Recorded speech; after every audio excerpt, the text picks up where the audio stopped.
COVID-19 pandemic hit the world last year, a lot has changed. And as a lot is changing as time passes, children are not going to school, students are bidding farewell to their universities virtually, and offices are closed. Now, with the talk about the digital revolution being around for a while, remote working or work from home, as we call it, has something that people had envisioned. However, the fear of its feasibility and uncertainty around it, that is, whether it will work or not, lingered in everyone's mind. Maybe it was too idealistic, they said.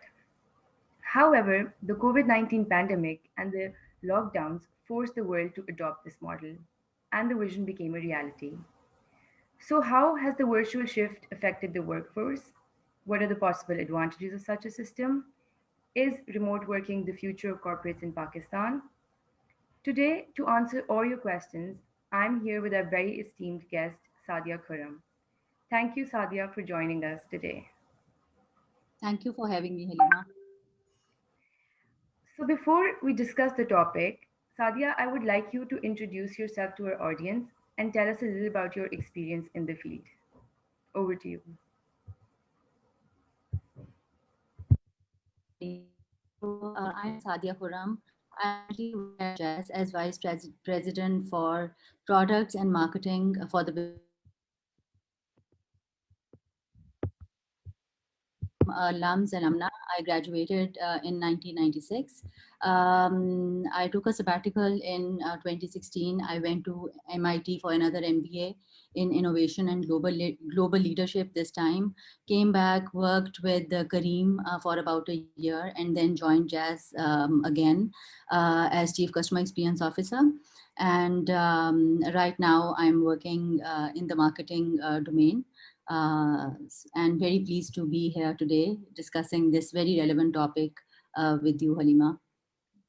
Thank you so much again. So, the topic today that we're going to talk about is something that's very relevant, as I just mentioned. It is remote working in corporates becoming the mainstream in Pakistan in the 21st century. So, if we move towards the topic, the first question I would like to ask you is that what is it that the companies are actually looking for when it comes to their expectations from their workforce? Is it the man hours, that is like quantifiable hours that they can give to the company, or is it the worker's productivity? So you just care about the work, as long as the worker is able to give you that work. It does not matter if he or she has taken 2 or 3 hours or like an entire day. It's just about the work. So what is it that the companies in Pakistan are looking for?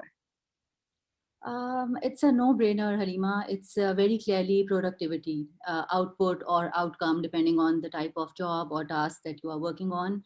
But sometimes I think we have to contend with the reality that work is not very clearly defined.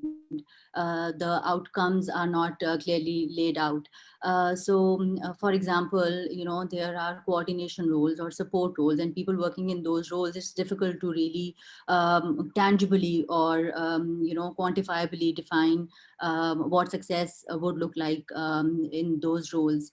Similarly, if you are in working in a team, it's difficult to tease out the attribution of a single individual in terms of his or her contribution.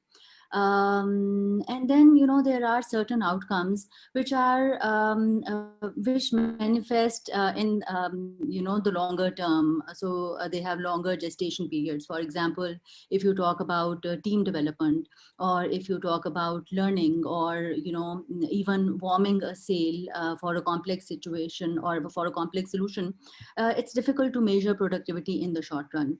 But even in such cases, I think it's really important to define success or productivity in more meaningful ways than just the hours put in.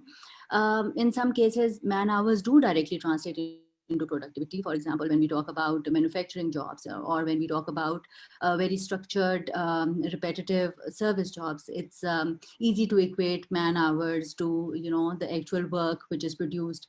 uh, but in my opinion, whatever the job, organizations should make sure that they define expectations in terms of outcomes, and not in terms of efforts or hours put in.